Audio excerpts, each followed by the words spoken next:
এই যে বেডশিট চুরি করেছে যে প্যাসেঞ্জার, এটা কেন কেটেছেন মানে এই না, এই চাদরটা আপনি মনে করুন ব্যাগে ভরতে পারেন, বুঝতে পারলেন কি বলতে চাইছি? একজন কোচ অ্যাটেন্ডেন্ট মনে করুন 300 টাকার জন্য কাজ করতে এসে সে 700 টাকা দিতে হচ্ছে তাকে, দিয়ে রাখুন, রেখে নিয়ে যান, বেডশিট চুরি করে নিয়েছে, ব্যাগের ভিতরে ঢুকিয়ে নিয়েছে। এটা ওনার বুঝতে পারছেন, 300 টাকার কাজ করে 700 টাকা দিয়ে চলে যাচ্ছে। এসি কামরায় বেডশিট ব্যাগে ঢুকিয়ে নেওয়ার অভিযোগ। বিজেপির আইনজীবী নেতার ভিডিও ভাইরাল। অভিযোগ অস্বীকার করে নেতার দাবি তার বিরুদ্ধে ষড়যন্ত্র করা হচ্ছে, আইনি পদক্ষেপ নেবেন। চুঁচুড়ার বাসিন্দা বিজেপি নেতা মৃন্ময় মজুমদার, তিনি একজন আইনজীবী, আগে তৃণমূল লিগাল সেলের নেতা ছিলেন। 2021 সালে বিজেপিতে যোগ দেয়। গতকাল হুল এক্সপ্রেসে শিউড়ি আদালতে যাচ্ছিলেন।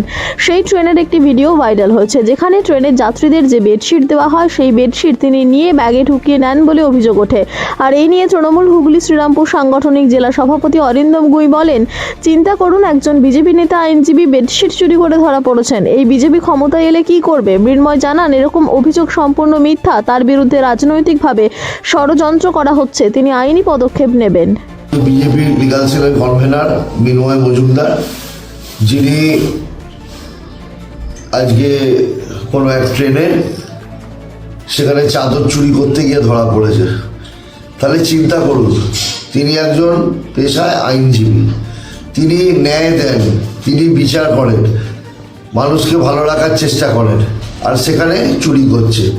এটা বিজেপির এটা ধর্ম, বিজেপির এটা কর্ম। বিজেপির নেতারা এখনো তারা ক্ষমতায় আসেনি, এখনই তারা শুরু করে দিয়েছে এই চুরি।